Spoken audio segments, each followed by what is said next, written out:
하나님의 말씀은 구약성경 시편 61편 1절로 8절 말씀입니다. 자유신절하고 제가 봉독하겠습니다. 하나님이여 나의 부르짖음을 들으시며 내 기도에 유의하소서. 내 마음이 약해질 때에 땅끝에서부터 주께 부르짖어오리니 나보다 높은 바위에 나를 인도하소서. 주는 나의 피난처시요 원수를 피하는 견고한 망대이심이니이다. 내가 영원히 주의 장막에 머물며 내가 주의 날개 아래로 피하리이다. 주 하나님이여 주께서 나의 소원을 들으시고 주의 이름을 경외하는 자가 얻을 기업을 내게 주셨나이다. 주께서 왕에게 장수하게 하사 그의 나이가 여러 대에 미치게 하시리이다.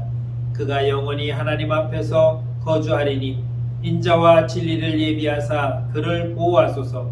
그리하시면 내가 주의 이름을 영원히 찬양하며 매일 나의 소원을 이행하리이다. 아멘. 한 가지 질문을 드려보고 싶습니다. 믿음으로 산다는 것이 무엇입니까? 믿음으로 산다. 뭐라고 생각하십니까? 쉽게 답이 나오지 않을 거라고 저는 확신하고 있었습니다. 믿음이라고 하는 말 우리가 늘 하고 있습니다. 산다는 것도 마찬가지고 믿음으로 산다.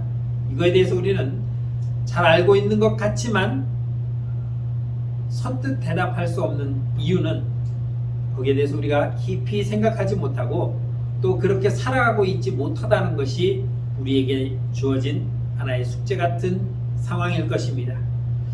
믿음이란 이 말을 우리는 모르지는 않습니다. 그러나 이 모르지 않는 이 말을 선뜻 표현하라고 하면 잘 못하는 이유는 뭐라고 정의하기가 참 애매한 것 같기도 하고 또 그렇다고 해서 내가 모르는 것도 아니라는 것을 설명하자니 그렇고 모른다고 하기는 또 아는 것 같고 다시 말하면 우리는 알지만 뭐라고 표현할 수 없는 딱히 이거다라고 잘 못하는 스스로의 정의를 내리고 있지 못하고 그냥 우리는 내가 예수를 믿으니까 믿는 것이고 살아가니까 믿음으로 산다라고 이렇게 표현하고 있다고 말할 수 있을 것입니다. 믿음이라는 말과 산다는 말 너무나도 우리에게는 잘 익숙해져 있는 말이기도 합니다. 그래서 이 두 말을 합쳐서 우리는 그냥 믿음으로 산다. 오늘도 나는 믿음 가운데 살고 믿음으로 산다라고 말을 하고 있는 것입니다. 믿음으로 산다는 것이 무엇인지 이 물음에 대해서 우리는 그만큼 깊이 생각해 보지는 않고 그냥 가볍게 나는 믿음으로 사는 것 뿐이야. 믿음으로 살아가고 있어라고 그렇게 우리는 생각하고 있다는 것입니다. 오늘 믿음으로 산다는 것이라는 책을 펴낸 작가가 이렇게 표현했습니다. 오늘 믿음으로 산다는 것은 믿음으로 살아가는 것에 대한 답이 주님께 있음을 말합니다. 오늘 믿음으로 산다는 것은 오늘 주님 앞에 선다는 뜻과 닮아 있습니다 라고 이렇게 표현했습니다. 믿음으로 산다는 것 이렇게 대답을 쉽게 할 수 있는데 우리는 그것을 잘 생각하지 못했던 것 같습니다. 다시 말하면 내가 주님 앞에서 살아가는 것 주님 보시기에 주님 마음에 합당할 만큼 너 참 잘 살고 있구나 라고 할 만한 그런 모습으로 내가 주님 앞에 살아가고 있는 것 이것이 바로 믿음으로 산다라고 말할 수 있는 것입니다. 그렇다면 여기서 여러분들이 스스로의 삶을 한번 뒤돌아보십시오. 오늘까지 내가 살아온 삶이 주님 앞에 딱 섰을 때에 주님, 나 이만하면 잘 살지 않았습니까? 라고 말할 수 있냐는 것입니다. 여러분들이 지금 주님 앞에 서서 주님께 이야기해 보십시오. 주님, 이 정도면 제가 주님 말씀대로 잘 살지 않았습니까? 라고 주님께 물어보셨을 때에 주님이 그래 넌 내가 생각하기에도 참 잘 살았다 라는 대답을 들을 수 있다면 여러분은 정말 잘 사신 겁니다. 그런데 그 질문을 내가 주님 앞에 드리기조차 부끄럽다면 잘못 산 거죠. 회개해야 됩니다. 회개란 무엇입니까? 가던 길에서 돌아서는 겁니다. 지금까지 그렇게 잘못 살아왔다면 오늘 이 시간 돌아서서 주님 앞에 제가 떳떳하게 주님 제가 이 정도면 잘 살지 않았습니까? 라고 자신 있게 물어볼 수 있을 만큼 여러분들의 삶을 오늘 이 시간에 되돌리셔야 됩니다. 되돌리지 못하면 여전히 우리는 믿음으로 산다라고 말할 수 없을 것이고, 누군가 당신에게 당신은 믿음으로 삽니까? 라고 물어봤을 때에 나는 거기에 대해서 자신 있게 대답할 수가 없게 되는 것입니다. 오늘 믿음으로 산다는 것을 비유하기 위해서 광야 생활을 다시 한번 떠올리겠습니다. 이스라엘 백성들이 애굽의 노예에서 애굽의 소유로 살다가 하나님께서 그들을 불러내셨습니다. 하나님께서 주시는 참된 평안과 위로와 그리고 자유, 이런 것들을 그들에게 주셨고, 그들로 하여금 마음껏 하나님을 찬양할 수 있는 삶으로 그들을 인도해 내셨습니다. 그리고 그 광야 40년을 통하여서 그들을 하나님은 바꾸기 시작하셨습니다.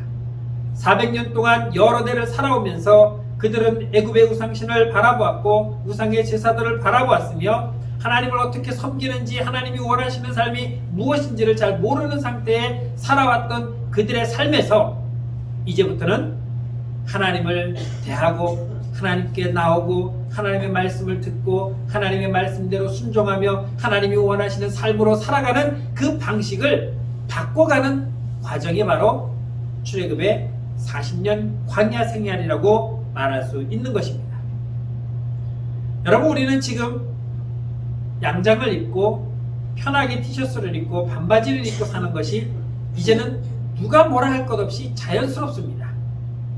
그러나 구한말 조선시대 마지막에 와서 개화바람이 불어가면서 일본의 침략으로 강제로 상투를 잘리고 옷을 벗겨지고 양복으로 갈아입는 그런 모습을 보면서 어떤 사람은 야, 참 편하다라고 한 사람도 있었을 것이고, 어떤 사람들은 펄쩍 뛰면서 저저저저 하면서 난리를 쳤던 사람들이 분명히 있었습니다. 변화되는 과정 속에서 적응이 되지 않기 때문입니다. 물론 여러분들이 지금 저 서울의 명동에 여름에 한여름에 나가면은 정말 여러분들의 나이 때 또 저도 가끔은 좀 심하다라고 느껴질 정도로 애들이 입었는지 안 입었는지 모를 정도로 훌러덩 잘라 입고 돌아다니는 모습들을 쉽게 보실 수 있을 것입니다. 여러분들 아이들이 청바지를 입고 돌아다니는 그 모습을 보면 지금도 한겨울에도 무릎팍이 찢어져 있고 허벅지가 찢어져 있고 다행히 엉덩이는 안 찢어져 있더라고요. 옛날 같으면 우리가 못 살아서 찢어졌으니까 괴어서 입었지만 요즘은 일부러 그렇게 찢어져 나옵니다. 무엇입니까? 문화의 차이입니다. 그들은 거기에 만족을 하고 있고 오히려 좋아합니다. 그러나 우리가 생각할 때는 왜 멀쩡한 옷을 저렇게 찢어 입나? 라는 생각이 들 것입니다. 이게 바뀌어지지 않았기 때문이고 아이들은 바뀌어졌기 때문에 가능한 것입니다. 이스라엘 백성들은 이 훈련의 과정을 통해서 이제 하나님의 백성으로 거듭나기 시작하는 것입니다. 하나님은 그들을 이 광야에서 하나님이 어떤 분인가를 보여주기 시작합니다. 하나님은 너희들을 인도하시는 하나님이라는 것을 보여주기 위해서 그들 앞에 구름 기둥으로 인도하셨습니다. 구름이 떠오르면 짐을 꾸려 출발해야 됐고, 구름이 멈췄으면 그들은 그곳에서 짐을 풀고 여정을 멈추고 생활해야 했습니다. 불기둥도 마찬가지였습니다. 항상 그들은 구름기둥과 불기둥의 움직이는 모습에 따라 그들은 움직이고 멈추기를 반복했습니다. 그곳이 험난한 곳이든 평지이든 아니면 돌짝밭이든 그거는 상관은 되지 않았습니다. 오직 그들을 인도하는 그 하나님의 인도하심 따라 움직였습니다. 홍해가 가로막혔지만 하나님은 그 길을 열어 건너게 하셨고, 마라에서 물이 없었지만 그 물 없는 곳에서 그들은 하나님이 주시는 쓴물을 맛보기도 했고 단물로 바뀌어진 물을 먹기도 했습니다. 엘림에 이르렀을 때는 12종류의 종려나무가 있었고 우물이 있었습니다. 거기에서 그들은 야, 여기는 그래도 물이 있구나, 그늘이 있구나 라고 그들은 그곳에서 만족을 하며 쉴 수도 있었을 것입니다. 이런 좋은 곳이 있었는가 하면 나쁜 곳도 있었고 험난한 곳도 있었지만 그 모든 것을 불평하지 아니하고 그대로 따라갈 수 있었던 것은 그들을 인도하시는 분이 하나님이셨기 때문입니다. 내가 인도하는 것이 아니라, 내가 가고 싶은 길을 가는 것이 아니라 하나님께서 인도하시는 길이었기 때문에 그들은 묵묵히 따라갈 수가 있었던 것입니다. 이런 여정을 보면서 우리는 사도 바울의 고백을 생각해 볼 수 있습니다. 바울은 빌립보서 4장 12절에서 뭐라고 말하냐면, 나는 비천에 처할 줄도 알고 풍부에 처할 줄도 알아 모든 일, 곧 배부름과 배고픔과 풍부와 궁핍에도 처할 줄 아는 일체의 비결을 배웠노라 하고 말씀하고 있습니다. 그는 하나님의 부름을 받기 전까지는 이런 것을 경험하지 않았습니다. 그의 집안은 아주 풍부한 집안이었기 때문에, 왜 먹을 것이 없지 사람들은? 우리 집에는 먹을 것이 많은데. 왜 사람들은 돈이 없다고 그럴까? 우리 집엔 돈이 많은데. 왜 사람들은 이렇게 힘들게 살아갈까? 나는 로마 시민으로서 로마의 법에 따라 로마인으로서의 모든 권리와 특혜를 누리고 사는데, 라는 사람의 삶이었습니다. 그런 그가 비천에 처할 줄도 알았고 풍부에 처할 줄도 알았고 배고픔도 알았고 또 궁핍한 것도 알았습니다. 그런데 이러한 상황에 따라서 그는 거기에 충분히 적응해가는 삶을 살았다라고 지금 고백을 하고 있는 것입니다. 그리고 13절에서 뭐라고 말합니까? 내게 능력 주시는 자 안에서 내가 모든 것을 할 수 있다고 고백하고 있습니다. 다시 말하면, 내가 배고프다고 해서, 내가 궁핍하다고 해서, 내가 가난하다고 해서, 내가 어렵다고 해서 내가 할 일을 못하는 것이 아니라, 나는 이미 그런 환경과 그런 역경을 다 뛰어넘어서 이제는 그런 것이 내가 무엇을 하는데 장애가 되지 않는다는 것입니다. 왜냐하면 나는 하나님이 능력을 주시는 가운데서 내가 하고자 하는 모든 일을 할 수 있기 때문이다. 하나님이 나와 함께 하시고 하나님이 내게 능력을 주시면 나는 이제 그런 환경과 조건에 맞춰서 할 수 있고 할 수 없는 것이 아니라 그런 것과 상관없이 뭐든지 할 수 있는 그런 사람이라는 것을 바울은 지금 고백하고 있다는 것입니다. 사망의 음침한 골짜기를 가도, 눈물의 골짜기를 가도, 물이 없는 사막을 가도, 광야를 가도 이제는 그러한 환경이 내가 가야 할 길 앞에 있다고 해서 못 가는 것은 아니라는 것입니다. 하나님은 마라까지 또 엘림까지 이렇게 이끌어 가시는 동안 물이 있는 곳도 있었고 없는 곳도 있었습니다. 만일 좋은 곳만 원했다면 그들은 마라에서 더 이상 지체할 수 없이 출발했어야 됐고, 70주의 종려나무가 있으면 우물이 있는 그곳에 엘림에서는 여기가 좋사오니 여기서 우리가 머물자라고 주저앉아야 했을 것입니다. 그런 환경과 그런 조건이 내가 가는 길에 어떠한 방해를 받지 아니하고 그것에 미련을 두지 아니하고 머무르지 아니하고 그래도 또 가야 하는 이유는 하나님께서 오늘 나를 인도하시기 때문이라는 것입니다. 여러분들은 지금 누구를 따라가고 있습니까? 주님께서 나와 함께 하시고 주님께서 나를 이끄시는 그 길이 내가 보기에는 이 길은 아닌 것 같은데 라는 생각에 머뭇거리고 있지는 않습니까? 혹시 이 길로 가면은 정말 우리가 가다가 낭패를 보는 길이 아닌가? 라고 하는 의심을 해보진 않았습니까? 왜냐하면 지금 당장 내 앞에 있는 길은 평탄한 길이 아니거든요. 꽃길이 아닙니다. 지금 보니까 이쪽에는 푸른 풀밭이 있고 저 끝에 보니까는 나무도 있는 것 같은데 왜 이 길로 가지 않냐고 굳이 이 길로 가야 할까? 하나님은 왜 이 길로 이끌까? 하나님 잠깐만요. 이 좋은 길 놔두고 왜 이 길로 가야 합니까? 라고 오히려 반문하고 있지는 않습니까? 우리의 눈에는 지금 당장 앞만 보이지만 하나님은 그 먼 곳까지 우리를 바라보시기 때문에 우리는 그 인도하심에 두말 없이 따라갈 수가 있어야 하는 것입니다. 이것이 믿음입니다. 믿음은 다른 게 아닙니다. 하나님이 인도하시는 그 길에 묻지도 따지지도 아니하고 그냥 따라가는 것입니다. 내 생각과 내 의견을 이야기하는 것이 아니라 그냥 입 다물고 묵묵히 하나님을 따라가는 것입니다. 그것이 믿음의 표현이고 방식입니다. 구름기둥이 일어나면 짐을 싸는 것이고 구름기둥이 멈추면 짐을 푸는 것입니다. 이것을 우리는 뭐라고 표현할 수 있겠습니까? 무엇으로도 표현할 수 없습니다. 그냥 하나님이 인도하시는 것이고 그냥 우리는 따라갈 뿐이라는 것입니다. 다시 말하면 내 삶의 기준은 나에게 있는 것이 아니라 하나님께 있는 것입니다. 우리의 삶의 기준, 우리의 삶의 방향, 우리의 삶의 목표는 오직 하나님에게 있는 것이지 나에게 있는 것은 결코 아니라는 것입니다.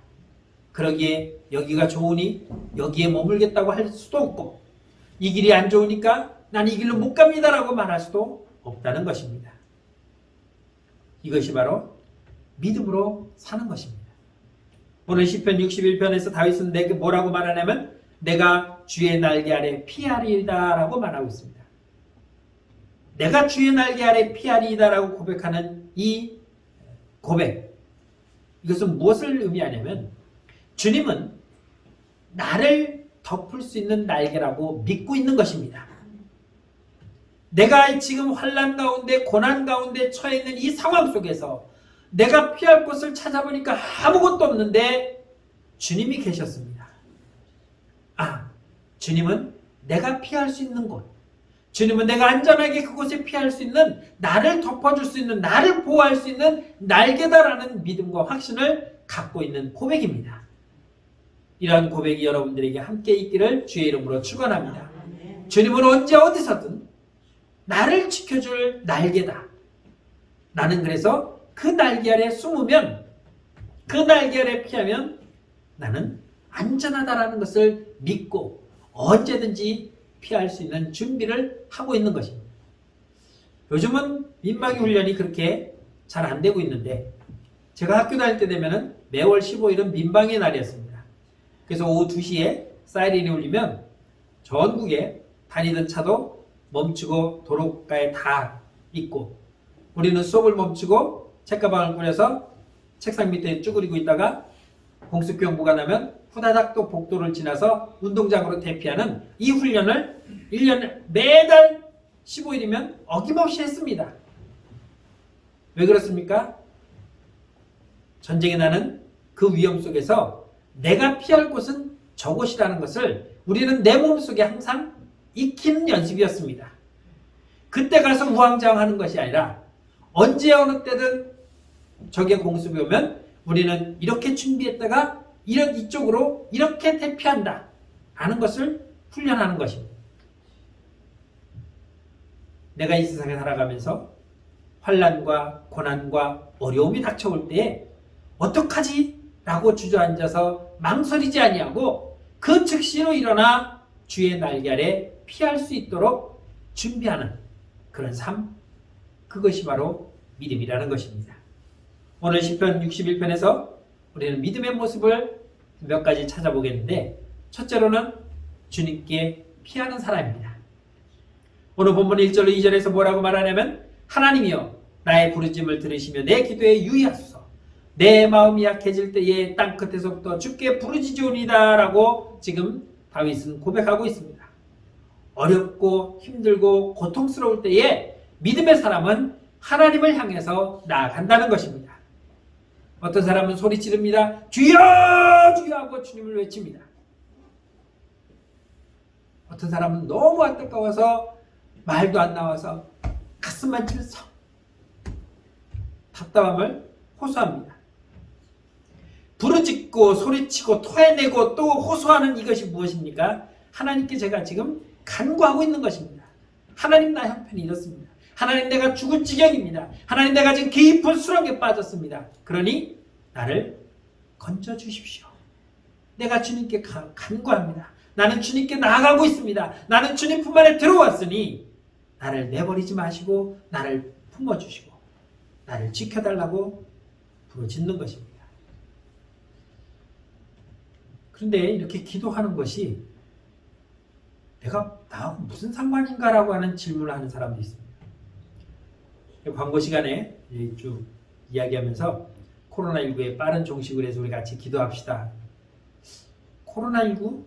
난 백신도 2번 다 맞았고 여지껏 지금 건강하게 잘 살았는데 내가 기도한다고 해서 이게 뭐 빨리 끝나나? 라고 생각하면서 내가 안 해도 누군가 하겠지 라고 하는 이런 생각. 꼭 내가 기도해야 되나? 이런 질문들을, 이런 생각들을 의외로 사람들은 많이 하고 있습니다. 그런 생각이 든다는 것, 그럴 수도 있겠죠. 그런데 그런 생각을 하다 보면 기도를 안 하게 되고, 기도를 안 하게 되면 그런 상황이 내게 직접 도달했을 때에 우리는 아무것도 하지 못하고 낙심하고 주저앉아 울 수밖에 없습니다. 왜 그렇습니까? 앞에서 제가 민방위훈련을 예를 든 것처럼 평소에 준비가 안 돼 있기 때문에, 연습이 되어 있지 않기 때문에, 내가 어려운 일이 생기면 주님 앞으로 빨리 달려가서 피해야지 하고 하는 그 연습이 되어 있지 않기 때문에 지금 당장 내가 어려움이 없고 지금 당장 내가 환난과 고난과 어려움이 내게 닥쳐오지 않는다고 해서 기도하지 않는 이유에서 나오는 결과가 바로 그렇게 될 수밖에 없다는 것입니다. 아프고 상할수록 더 가까이 우리를 이끄시는 그 주님 앞에 우리는 다가갈 수 있어야 됩니다. 왜냐하면 내 삶을 인도하시는 분은 주님이시기 때문입니다. 앞에서 이스라엘 백성들을 광야에서 40년 동안 인도하시는 하나님의 모습을 보면서 그들은 물이 없는 곳도 같고 물이 있는 곳도 같고 정말 돌짝 같은 곳도 같고 평지 같은 길도 걸어갔습니다. 광야가 우리가 생각하는 것처럼 그렇게 좋은 길은 아닙니다. 그런데 그 길을 불평하지 아니하고 원망하지 아니하고 묵묵히 구름이 떠오르면 움직였고 멈추면 짐을 풀고 텐트를 치며 거주했던 그 이스라엘 백성들은 왜 그런 삶을 반복했느냐? 주님이 인도하시기 때문입니다. 내가 지금 이 길을 가고 싶어서 가는 것이 아니라 하나님께서 나를 지금 인도하고 계시기 때문에 가고 있는 것입니다. 그렇기 때문에 어려움이 있을 때는 우리는 주님을 향해서 달려가는 사람, 이 사람이 바로 믿음으로 사는 사람입니다. 두 번째는 믿음의 사람은 어려울 때나 언제든지 주님께 피하는 사람입니다. 3절로 4절 말씀 보면 주는 나의 피난처시요 원수를 피하는 견고한 망대이심이니이다. 내가 영원히 주의 장막에 머물며 내가 주의 날개 아래로 피하리이다 라고 말하고 있습니다. 환난 중에 나를 숨겨줄 분이 누구입니까? 오직 주님밖에 없다는 것입니다. 그 어떠한 것도 안전하게 피할 수 있는 것이 아니라 오직 주님만이 이 환난과 이 고난에서 내가 피할 것이며 주님만이 나를 이 환난과 고난에서 안전하게 지켜주실 분이라는 것을 고백하고 있는 것입니다. 상한 나의 마음, 지친 내 몸, 내 영혼을 편안히 지켜주시고 회복시켜 주실 분은 오직 주님밖에 없다는 것입니다. 그래서 다윗은 다른 데 가지 아니하고 내가 주의 날개 아래 피하리이다. 나는 주님께만 달려가서 주님께 폭 안길 것입니다. 왜 주님께 피해야 됩니까? 주님이 나를 지켜주시기 때문에 그 모든 환난을 막아주시고 나를 지켜주시는 분이 주님이시기 때문에 우리는 주님께 피하는 것입니다. 그곳으로 갔는데 그곳이 안전한 곳이 아니라면 왜 그곳으로 달려갑니까? 우리는 가장 안전한 곳을 향해서 달려가야 되는데 그것이 바로 주님이라는 것입니다. 그래서 다윗은 2절에서 이렇게 기도합니다. 나보다 높은 바위에 나를 인도하소서. 여기 높은 바위라고 하는 것은 어떤 한적한 곳을 얘기하는 것이 아닙니다. 그 누구도 공략할 수 없는 높은 요새, 거기가 바로 이 높은 바위라고 표현하고 있는 것입니다. 가장 안전한 곳이라는 것입니다. 그 안전한 곳으로 내가 피하겠다는 것입니다. 다윗이 피난처로 삼은 것, 가장 안전한 곳은 나의 주님이라고 표현하고 있는 것입니다. 우리는 이 현실의 세계에서 벗어날 수 없습니다. 여전히 우리는 이 현실에서 살아갈 수밖에 없고 이 세상에서 우리는 모든 고난과 환난과 어려움과 두려움을 맞이하며 싸우며 살아가고 있습니다. 그럼에도 불구하고 우리가 자신 있게 살아갈 수 있는 것은 주님의 그 초월하신 능력과 그 인도하심이 나와 함께하고 있는 것을 표현하고 있는 것입니다.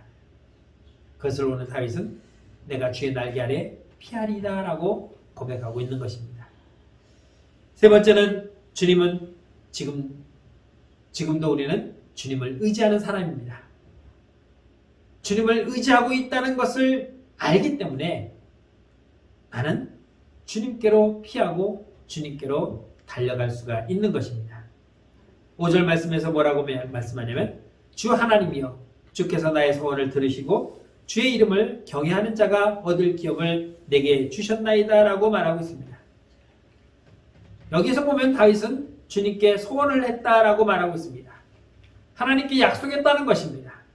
무엇을 약속했는지 모르겠지만 주님께서 그 기도를 들으시고 내게 응답해 주셨다고 말합니다. 하나님의 기업을 복으로 얻었습니다. 다윗이 얻은 그 기업은 무엇입니까? 영원한 왕권입니다. 자신으로부터 시작해서 자손들이 계속해서 그 왕권을 이어간다는 것입니다. 사울은 초대 왕이었지만 하나님이 그를 버리셨습니다. 이유가 무엇입니까? 그가 불순종했기 때문에. 그러나 다윗은 하나님이 그에게 축복해 주셨고 그의 왕권을 지켜주시겠다고 약속했습니다. 나라가 두 쪽이 나도 하나님은 그 왕권을 지켜주셨습니다. 그러나 북이스라엘은 200년 동안 무려 19명의 왕이 바뀌는 그런 고난과 환란에 휩싸였고 결국은 멸망해서 그 민족이 이방 민족과 뒤섞이는, 그래서 예수님 시대에 보면은 사마리아인으로 뭐 요즘 말하면 그냥 그 편하게 다문화 가정이죠. 저희 어렸을 때는 그냥 뭐라고 말하냐면 그냥 그 혼혈이라고 말하지도 않았고 속된 말로 이제 방송에 나가니까 제가 표현은 안 하겠지만 뭐라고 했습니다. 그렇게 하나님의 버림을 받았습니다. 그러나 다윗은 그렇지 않았다는 것입니다. 다윗은 지난 날을 잊지 않고 있었습니다. 하나님이 내가 어려울 때 나를 인도해 주셨고 나를 구원해 주셨고 나를 지켜주셨다는 사실을 잊지 않았습니다. 그것을 잊지 않았기 때문에 다윗은 늘 하나님을 찬양했고 그리고 어려움과 고난과 환난과 어려움이 와도 그 때를 생각하면서 참고 견디며 지금도 그러한 어려움이 왔을 때 내가 주께 피하리이다. 내가 주의 날개 아래 들어가리이다. 거기에서 내가 안전함을 얻겠습니다. 왜냐하면 거기는 내가 가장 안전하게 피할 수 있는 높은 망대와 같은 곳이니까.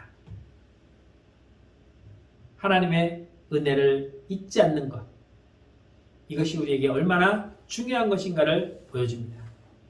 하나님의 은혜를 잊지 않는다는 것은 내가 겸손하다는 걸 의미해 줍니다. 하나님의 은혜를 잊는 자는 내가 언제 하나님의 은혜를 받았던가, 내가 지금까지 잘 살아왔는데 내가 열심히 일해서 내가 열심히 공부해서 내가 열심히 했기 때문에 오늘 이만큼 내가 누리는 것이지 이게 무슨 하나님의 은혜야? 라고 말하는 사람입니다. 날마다 하나님의 은혜를 기억하고 그 은혜를 깨닫는 자, 그 은혜 속에서 감사하며 살아가는 자는 지금도 여전히 하나님의 은혜를 기억하고 있고 그리고 어려움이 와도 고난이 와도 또 축복이 와도 변함없이 하나님을 바라볼 수 있는 그러한 믿음의 삶을 살아가고 있는 것입니다. 사무엘 선지자는 이스라엘 백성들에게 에베네셀의 그 돌을 세웠습니다. 지금까지 하나님이 우리를 여기까지 도우셨다. 그게 에베네셀입니다. 그 돌을 세워놓고 이스라엘 백성들은 그 돌을 바라보면서 무엇을 생각합니까? 여기까지 하나님이 우리를 인도해 주셨다. 여기까지 우리를 하나님께서 도와주셨다. 그 하나님이 여기까지만 도와준 것이 아니라 지금도 앞으로도 계속해서 도와주실 것이라는 것을 그 도를 바라보면서 생각하는 것입니다. 그것이 하나의 믿음의 표석이었습니다. 그거 볼 때마다 무엇이 생각납니까? 그때 하나님이 우리를 인도했던 걸 되새기는 것입니다. 그래서 그 도를 바라보며 그때 하나님이 우리를 여기까지 인도해 주셨지. 그리고 보니까 그때로부터 또 지금까지도 하나님이 여전히 우리를 인도하고 계셨네. 하나님이 여전히 나와 함께 하시는구나를 생각하는 것. 이것이 바로 우리가 은혜를 잊지 아니하고 살아가는 삶이라고 말할 수 있는 것입니다. 주님 앞에 서는 그날까지 우리는 주의 도우심을 받고 주의 인도하심에 따라 묵묵히 따라가는 그 삶, 그것을 고백하는 삶, 이것이 바로 믿음의 삶이라고 말할 수 있는 것입니다. 때로는 푸른 초장을 걸어갈 수도 있고 때로는 사망의 음침한 골짜기를 갈 수도 있지만 그럼에도 불구하고 여전히 내가 두려워하지 아니하고 이 길을 걸어갈 수 있는 이유는 주님이 오늘도 나를 인도하시고 나와 함께 하시고 나를 보호하시고 지켜주시기 때문이라는 사실, 이것을 의심하지 아니하고 믿고 그 길을 걸어갈 수 있는 내가 바로 지금 믿음으로 살고 있다는 것입니다. 믿음으로 산다는 것, 저는 오늘 3가지로 말씀드렸습니다. 언제나 주님을 바라보면서 주님께 기도하는 사람, 언제나 내가 피할 수 있는 곳을 예비해 두는데 그것이 다른 곳이 아니라 주의 날개라는 것, 주님께 피할 수 있는 것, 언제나 주님만을 의지하고 주님이 내게 주신 그 은혜를 잊지 않고 내가 기억하며 살아가는 것, 이것이 바로 우리가 주님의 날개 아래 숨어서 그리고 믿음으로 살아가고 있다는 것을 의미해주는 믿음의 삶의 모습이라고 말할 수 있습니다. 오늘 시편 61편에서 다윗은 하나님 앞에 이렇게 소원했습니다. 6절 말씀에서 주께서 왕에게 장수하게 하사 그의 나이가 여러 대에 미치게 하소서. 내가 오래 살게 해달라고 다윗은 고백했습니다. 여러분 오래 살고 싶습니까? 그런데 중요한 것은 오래 사는 것이 중요한 것이 아니라 어떻게 사느냐가 중요한 것입니다.